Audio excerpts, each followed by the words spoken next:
Bienvenidos. En esta oportunidad vamos a describir e intentar algún análisis del sistema de salud de la República Argentina. Nuestro sistema de salud es un sistema que garantiza la salud universal de todos los habitantes del territorio nacional y que está constituido por tres subsistemas. Hay tres sistemas dentro del gran sistema de salud argentino y tiene que ver con de dónde toman los fondos y qué criterios tienen de atención de la salud. Primero contamos con una cobertura genérica no nominativa, esto que quiere decir un sistema que cubre, en este sentido genérico quiere decir algo de varias especies, y no nominativa en el sentido de que no hay ningún tipo de nombre, ningún tipo de condición previa, o sea, es un sistema básicamente universal que está financiado por las rentas generales de todo el sistema, de todo el país, y esto es lo que nosotros solemos llamar el sistema estatal. Forman parte los hospitales públicos, las salitas públicas de los diferentes barrios. Atienden absolutamente a todos los argentinos, no importa si tienen o no tienen cobertura prepaga o de obra social. Hay algún tipo de tirantez en el medio que después analizaremos, pero el hospital público atiende a todo ciudadano del sur argentino. Luego tenemos dos tipos de coberturas específicas y nominativas, que son el sistema de obras sociales IRT y el sistema privado. El sistema de obras sociales IRT, como sabemos, están financiadas por aportes y contribuciones obligatorios de trabajadores que forman parte del mercado laboral, del sistema de trabajo de nuestro país.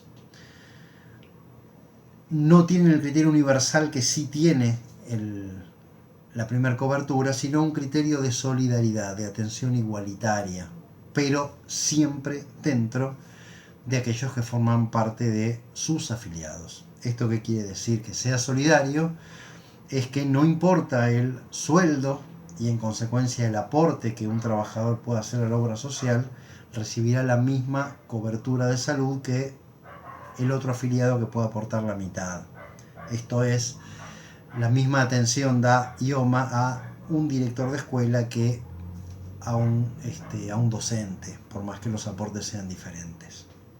Por último, también una cobertura específica y nominativa es la privada, en este caso, por supuesto, como sabemos, financiada por los aportes voluntarios de cada uno de los que compran esa cobertura de salud, y en este caso el criterio es la cobertura de acuerdo a la capacidad de compra. Quien más paga, mejores servicios tiene.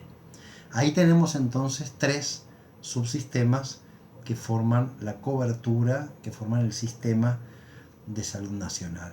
Cada uno de los tres sistemas debe dar un cúmulo de prestaciones que llamamos plan médico obligatorio. Tanto las obras sociales como las empresas de medicina prepaga deben cubrir eso está legalizado. La cobertura estatal cubre absolutamente todas las cuestiones vinculadas a la salud. Bien, ¿cómo está organizado el sistema en cuanto a niveles? Y no debemos confundir una cosa con otra. Tenemos un sistema formado por tres subsistemas, pero a la vez tenemos un sistema de salud que está organizado también en tres niveles de atención de la salud, diferentes ahí a los subsistemas. Digo, cada uno de los subsistemas también cubre estos tres niveles dentro de sí mismo. Tenemos el nivel de cobertura primaria, secundaria y el tercer nivel de cobertura de atención de la salud. Cuando hablamos de atención primaria de la salud, donde vamos a encontrar la mayor cantidad de bibliografía, la mayor cantidad de discurso político, la mayor cantidad de debate, no solo en nuestro país sino mundial, estamos hablando de algo bastante polémico. porque tenemos dos modelos en pugna que han, digamos, en esa tensión han generado la política pública de nuestro país en el día de hoy, y que el discurso dice una cosa y la práctica y la cultura dice otra. Cuando hablamos de nivel primario de atención de la salud, estamos hablando de todas las políticas que deben garantizar, en primer lugar, la puerta de entrada a todo el sistema. ¿Esto qué quiere decir? Nosotros, todos los usuarios del sistema de salud, debiéramos llegar al sistema de salud a través de su primer nivel de atención. ¿Dónde se encarna el primer nivel de atención? Lo que podríamos decir nosotros, más conocido por todos, la salita de barrio. ¿Qué hace la atención primaria de la salud? Prevención, atención de primer nivel en cuanto a la gravedad del problema al que se llega, guarda la historia clínica de todos los ciudadanos y todos los usuarios del sistema, se encarga de las atenciones domiciliarias, ¿no? Internaciones, mejor dicho, domiciliarias, debe hacer promoción de la salud, es la encargada de enseñarnos a todos cómo cuidar la salud y cómo prevenir las enfermedades, debe tener un diálogo permanente con la comunidad en la que está inserta, primeras consultas, urgencias, médicos de cabecera, todo esto debiera estar ubicado en el primer nivel de atención de la salud. Ahora vamos a volver a este nivel. El segundo nivel de atención de la salud, ya estamos hablando de internaciones hospitalarias, de atenciones en la salud de mediana complejidad, un nivel de accesibilidad referencial, esto es, debería accederse al segundo nivel de atención de la salud solo por derivación del primer nivel de atención. Algo que a nosotros nos suena totalmente ilógico porque culturalmente no funcionamos nosotros así. Hay sobradas razones para que esto sea así. Debe atender entonces agudos clínicos, quirúrgicos, obstétricos, operaciones, ¿no? de mediana complejidad. Dentro de este nivel lo podemos encontrar encarnado, para que lo vayamos comprendiendo, en los hospitales generalistas. En esos hospitales que tienen un montón de especialidades, pero debieran atender no problemas de salud mínimos, esto debiera estar todo canalizado en la atención primaria de la salud, sino un nivel mediano de complejidad. Y llegando al tercer nivel de atención de la salud, estamos hablando de una accesibilidad, por supuesto, indirecta, estamos hablando de que lleguen los casos absolutamente graves, y estamos hablando de que en este nivel de atención de salud también debiera estar ocupado y dedicado a la investigación y el desarrollo de esas especialidades. Acá estamos hablando entonces de especialistas, hospitales especializados, como podría ser el Santa Lucía en cuanto a la visión, el María Curie en cuanto a lo oncológico, el hospital de gastroenterología en esa especialidad, y así con cada uno de los hospitales especializados que nosotros podemos conocer. Si esto funcionara como estaban los planes de las políticas pensadas por la conferencia de Alma-Ata ahí en 1978, un 80% de las consultas en salud que ingresan al nivel primario de atención de la salud debieran ser resueltos en ese nivel, y solo un 20% pasar al nivel de atención secundaria de la salud, que a su vez lo mismo, de este 20%, un 80% debiera resolver allí, y solo un 20% pasar al tercer nivel. Entonces el segundo nivel y el tercer nivel no estarían colapsados como están en el día de hoy, y cumplirían adecuadamente la especialización que tienen y la función que les es dada. El nivel primario de atención de la salud es entonces quien está fallando, podríamos decir. ¿Y falla por qué? Falla porque fallamos todos culturalmente, porque creemos y porque además la atención de la salud nos ha demostrado que tenemos razón. Ir a la salita es ir a chocar con la imposibilidad, con la falta de insumos, con la falta de profesionales, con las grandes colas y después la incapacidad de resolución, y porque como el sistema estatal funciona muy bien, los hospitales generalistas o los hospitales especialistas nos atienden de todas maneras. Pero ¿qué razón habría que un especialista en salud visual en el Santa Lucía esté atendiendo una conjuntivitis? Ahí estamos desperdiciando un gran profesional que debiera estar gastando sus horas en cuestiones más complejas o en hacer investigación, y una conjuntivitis debiera ser atendida en la atención primaria. Ahora, ¿por qué falla la atención primaria de la salud? Bueno, ahí tenemos un montón de cuestiones a discutir. Uno de los textos de la materia que lo hace con más detenimiento y que simplemente punteamos con estas cosas que decimos acá es el de Alicia Storkiner, Atención primaria de la salud y salud mental, la articulación de dos utopías. Ese texto nos presenta dos discursos en pugna que en los últimos años han generado distintas políticas públicas ancladas en la atención primaria de la salud.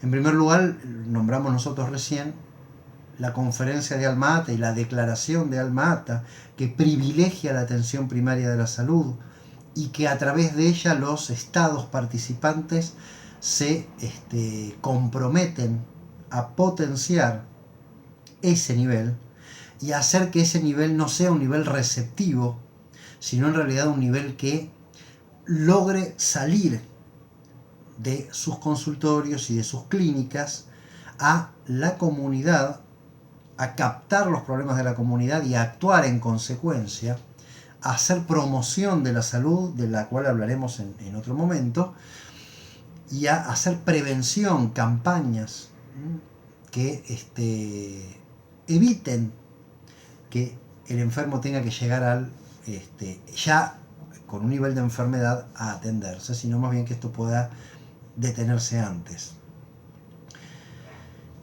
Esa declaración de Alma-Ata choca con distintos escritos y con distintas publicaciones de lo que es el Consenso de Washington. La declaración de Alma-Ata, 1978, es hija de unas políticas de estado de bienestar y de estado de derecho. El Consenso de Washington es crítico de ese tipo de estado, al que toma como deficitario y como inoperante, y pugna por un estado neoliberal.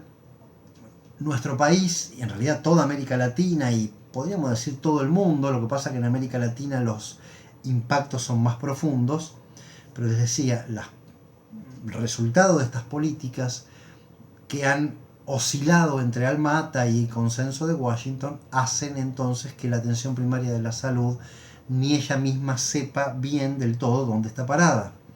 El Consenso de Washington nos habla de disciplinamiento de presupuesto, nos habla de apertura de fronteras, de libre comercio, de reforma impositiva, de quitarle al Estado todo lo que le es un gasto y lograr privatizar la mayor cantidad de servicios posibles.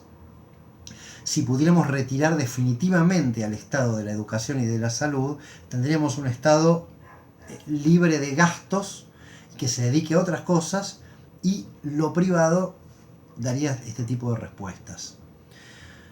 Nunca se llegó a declarar del todo esto, pero sí hubo políticas con esta ideología y cuyo sueño, cuya utopía sería lograr estos resultados. Las respuestas a, bueno, ¿qué hacemos con los pobres?, están dadas, por supuesto, y hay tres soluciones que da el Consenso de Washington a esto. Primero, no hagamos atención directa, que el Estado lo haga a través de ONGs, démosle dinero a las ONG, que las podemos tener disciplinadas económicamente y que ellas se encarguen de ese tipo de salud. En segundo lugar, sí, generemos que la atención primaria entonces sea solo para pobres y atendamos solo a aquel que no tiene un trabajo ni ningún tipo de pequeño seguro de salud. O mejor todavía, démosle un vale de salud al pobre y le estamos dando también un derecho. Él ese vale va y lo usa en la clínica que él desee hacer. Esas fueron las políticas que desde los 70 empezaron a hablarse. En los 80 no se pudieron profundizar por el gobierno 83-89 que tuvimos, que fue un pequeño paréntesis ahí, pero que en los 90 impulsó fuertemente el gobierno de Carlos Menem. Nunca fue una cuestión escrita en ninguna ley, fue una cuestión puramente de relación político-económica con el sistema. Los otros gobiernos pugnaron por Alma Ata y los posteriores a los 90 por la declaración de Caracas en lo que es salud mental, siguen sosteniendo a la atención primaria de la salud como una atención universal, como puerta de entrada al sistema y como todo lo que hablamos hace un momento. Ahora bien, venimos de un país, como hablamos en una charla anterior, con históricamente 3 formas de atender la salud, y la forma que el Estado peronista le toma a la Iglesia y a las sociedades de beneficencia es la atención de los pobres. Cuando toma esto el Estado, casi que lo hacemos sinónimo a esa universalización, pero evidentemente culturalmente nunca lo hicimos sinónimo. Seguimos pensando que el Estado le tomó eso a las sociedades de beneficencia y en este sentido la atención estatal seguiría siendo para pobres, las obras sociales para aquellos que tenemos la suerte de tener un empleo y las empresas de medicina privada, o lo que antes era el médico de familia y se fue transformando hoy en medicina prepaga y privada de la salud, sería para la gente que puede pagar. En una lógica de mercado, todos los ciudadanos aspirarían a esto último, porque lo público es para el pobre, las obras sociales para aquel que simplemente tiene un empleo y la empresa de medicina privada para aquel que tiene un ingreso económico más importante y puede pagar, tendría entonces un acceso al mejor sistema, no al intermedio y no al peor. Desde la ley, desde el discurso y desde los posicionamientos políticos, el kirchnerismo fuertemente, y en la segunda campaña de Cristina apeló a Alma Ata como norte de la atención de la salud, cuestión que no se cumplió de ninguna manera. Pero bueno, se buscaría entonces que la atención primaria de la salud no sea una cuestión privilegiada o única del Estado, sino una puerta de entrada desde cualquiera de los 3 subsistemas y el lugar donde esté toda digamos, el interés del Estado para contener allí la salud de la población.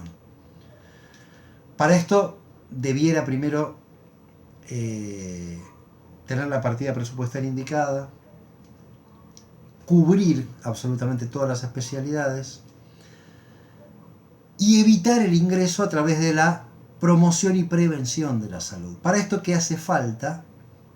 Ese componente de salud mental del que dice el texto.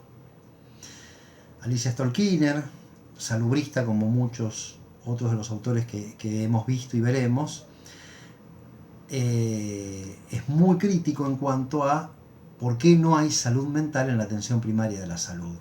No solo para recibir a la demanda en salud mental, sino porque la salud mental, saliendo a hacer prevención y promoción de la salud, evita no solo la patología psicológica, psiquiátrica, sino también el resto de las enfermedades.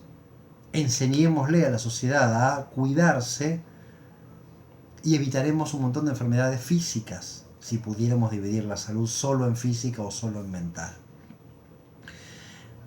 Hasta sería inclusive un menor gasto del Estado. Si lo quisiéramos leer en términos económicos, la promoción y la prevención de la salud evitan un gasto. Lo hemos entendido en algunas acciones y no en otras. Esto es muy, muy interesante de entender. De un tiempo a esta parte, el tabaquismo ha sido un problema. Hemos entendido que usamos menos camas si cada vez es menos la gente que fuma, y en lugar de esperarlos en el hospital y atender enfisemas, EPOC, cáncer, problemas cardíacos, empezamos a aumentar el precio de los cigarrillos, empezamos a prohibir el fumar en lugares cerrados y ahora en lugares públicos. Y vamos teniendo políticas justamente que logran este efecto que aún el consenso de Washington tendría como deseable, que es que el Estado gaste menos dinero. Pero bueno, así todo no hemos logrado todavía que nuestra atención primaria de la salud tome ese rol decisivo. Entonces, ¿qué hacemos? Seguimos yendo a atender la conjuntivitis al Hospital Santa Lucía. El Hospital Santa Lucía está colapsado y así todo nuestro sistema de salud está colapsado, porque hasta que no logremos este tipo de decisiones tampoco lograremos la decisión cultural de cada uno de los usuarios de ir a ese lugar que corresponde. Un poco esto habla del colapso. Así que, en un breve punteo, cerramos entonces este funcionamiento del sistema de salud argentino. En el próximo encuentro, ya teniendo como tema la psicología preventiva, hablaremos sí de los niveles de prevención de la salud y la importancia que la atención primaria debería tener en ese sitio. Les agradezco una vez más la atención dispensada hasta el momento.